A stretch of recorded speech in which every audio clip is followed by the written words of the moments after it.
Right, welcome back everybody. This is the Benjinator, and you are watching Let's Play Chrono Trigger.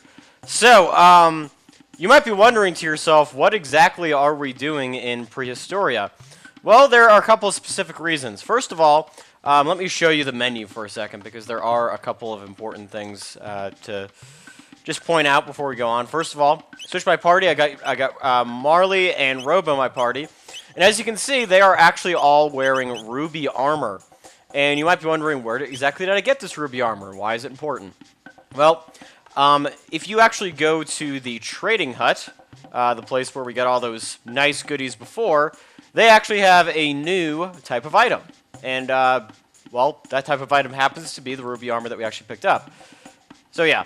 What you actually have to do is go to the training ground. You have to pick up 10 of each of the items, which, as you can imagine, takes a while. Fortunately, I took the liberty of doing that before doing this video, but it is very important that you actually get that armor for 2 of the side quests. And today we're actually going to be going to try to get the rainbow shell in 680. That's going to be our next side quest. But I wanted to come to 600 or 65 million BC to get the ruby armor for 3 of our party members, but also just to show you some extra dialogue, just for fun. Because after, of course, that meteor in the form of Lavos hit the Chrono layer, things are a little bit different around here. And so I just wanted to kind of show you the extra dialogue here. Yeah, so all the people from Laruba are hanging out here. So yeah, new items, of course, telling you about that. Nothing too fancy. And they all say that it's cold and stuff is bad. Yeah, so they're kind of aware that they're kind of shocked about this new thing called snow. So everybody's a little bit thrown aback. And also, one thing if you go in the other huts, they more or less will say the same thing. That, oh my god, there's snow and that sort of thing. The sweet water you can't get anymore, so there's no way to restore your HP for free in Prehistoria anymore, just so you know. And of course, here's Kino. And Kino is now the chief of the village, apparently, so hooray for that. So there's a little bit of extra dialogue.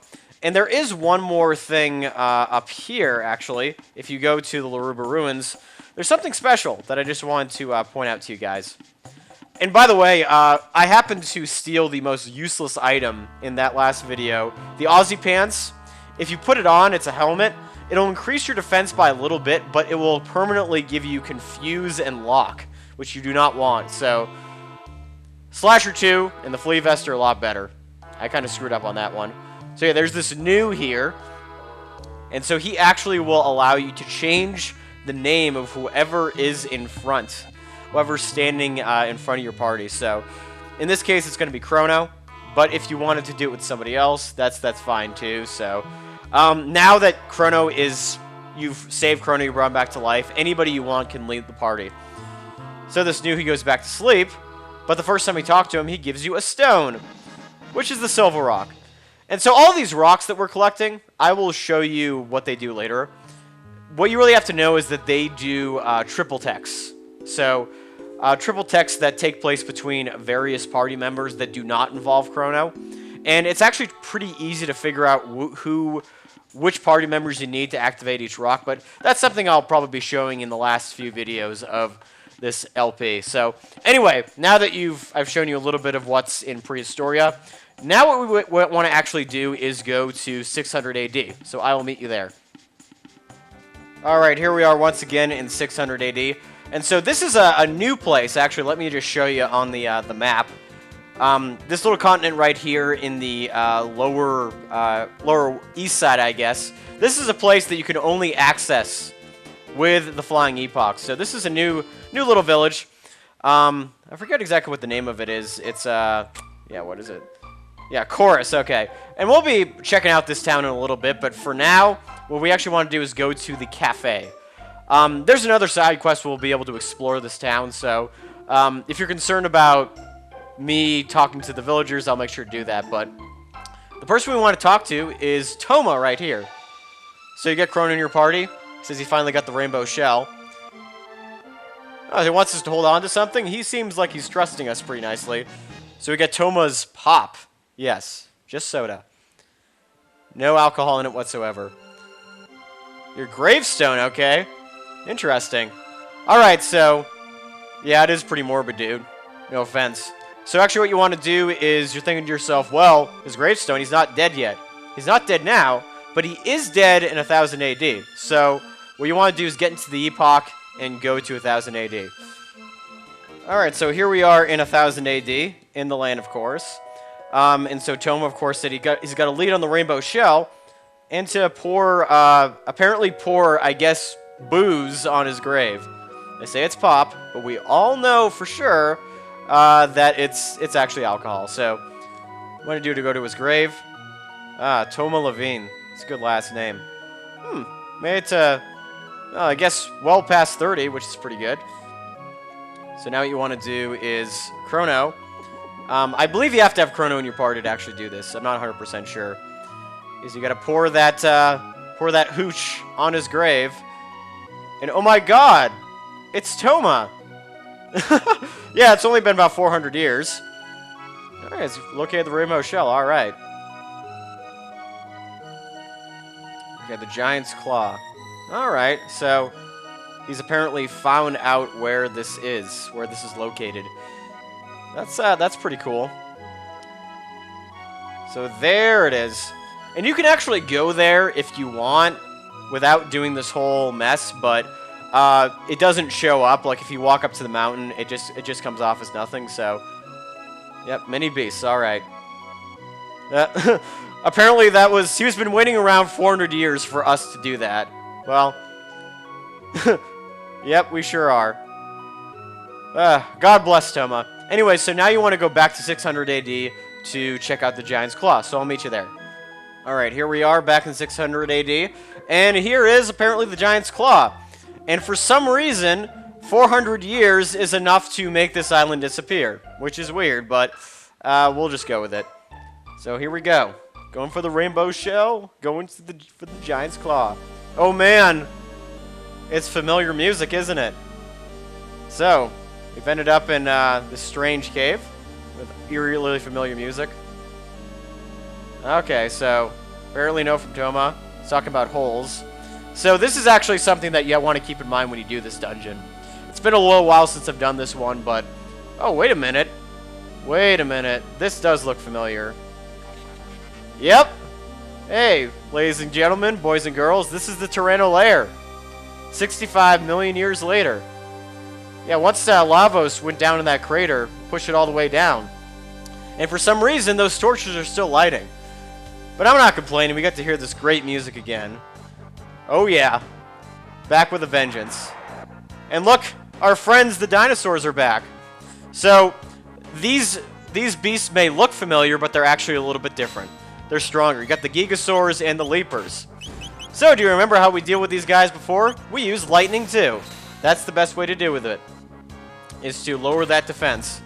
Yeah, these Leapers can be a real pain. They, even with fairly strong armor like the Ruby Vests, or the Ruby Mails, I should say, the Ruby Armors, they still do a significant amount of damage. So if you want to reduce their ability, you definitely want to use the lightning. But that Gigasaur is a real pain in the butt because he releases electrical energy very, very quickly. So just something to keep in mind. But the Leapers are a little bit easier. Yeah, so we're at that point in the game where you're going to be dealing with tough enemies, whether you like it or not. The game is no longer on easy mode. It's actually going to get a little bit more challenging. But still, whatever order you decide to do these quests in is not a big deal. And I think, almost killed Crono. Really close. Sometimes it's better just not to use lightning. Sometimes it's just not worth it. So anyway, let's use Cure Beam, since that's actually something we picked up. But fortunately, with that Ruby Armor, that Fireball attack is not going to be able to do much. So that is definitely to your advantage. It's so good to be hearing this music again, though. Oh yeah, look at that. Cure Touch, 999, so excellent. Yeah, this is a great dungeon for leveling up. And with Chrono's attack power, you can probably just not use lightning on the Gigasaur. In fact, I would actually recommend you don't do that. For the Leapers, it's absolutely fine. But for everybody else, or for the Gigasaurs, don't do it. Because you basically get 5 seconds before he uses the electrical discharge. Oh, another sight cap. Going to be putting that on our party members in just a little bit. Always a good thing.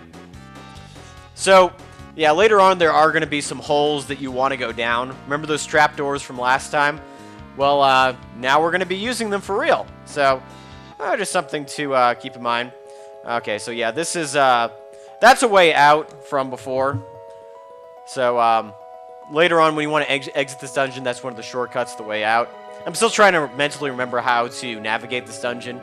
It's actually not that hard. It's not very maze-like, but it does require a little bit of finesse. So just keep in mind. Alright, new enemies. So these are the older cousins of the Avian Rex. And I believe, yeah, so the Lizardactyls. These guys are a little bit more powerful. If you remember, the Avian Rexes were not that hard. These guys do a little bit more damage, but overall, I think the Leapers and the Gigasaurs are really the ones you really want to watch out for. I believe there's actually an older cousin of the apes as well, but those guys really aren't too difficult. Standard attacks are usually going to be enough to get rid of these guys. Yeah, Chrono, pretty strong. Chrono, Marley, and Robo are actually, they're pretty strong combo here, I think. And do we have their triple tech? I think we do, yeah. Or at least we're really, really close. I forget. It's been about a week since I played this game, so I'm probably going to check on that after battle. Just to make sure everything's in order. But yeah, standard attacks are going to be make sure it works with the Lizardactyls. They don't have any weird counters or anything weird or anything strange like that, so woohoo! Yeah, look at all the EXP. That's crazy. Luminaire! Alright, so Luminaire I'm going to have to show off in the next battle because Luminaire is fantastic. So let me just check on a few things. I'll be right back. Alright, so yeah, still haven't gotten the triple tech yet, but we're working on it. One thing I did want to point out too is I took advantage of the cheap prices in Medina Village. Got a bunch of full tonics, got 99 revives because why not? Got 66 shelters. So yeah, use that as an opportunity to stock up on as many items as possible. Definitely recommended. Alright, so let us continue through the sunken Tyranno lair. Alright, so save point. Take advantage of that if you like. Definitely. And so that button does not work anymore. But this is when we're gonna be able to see those pits.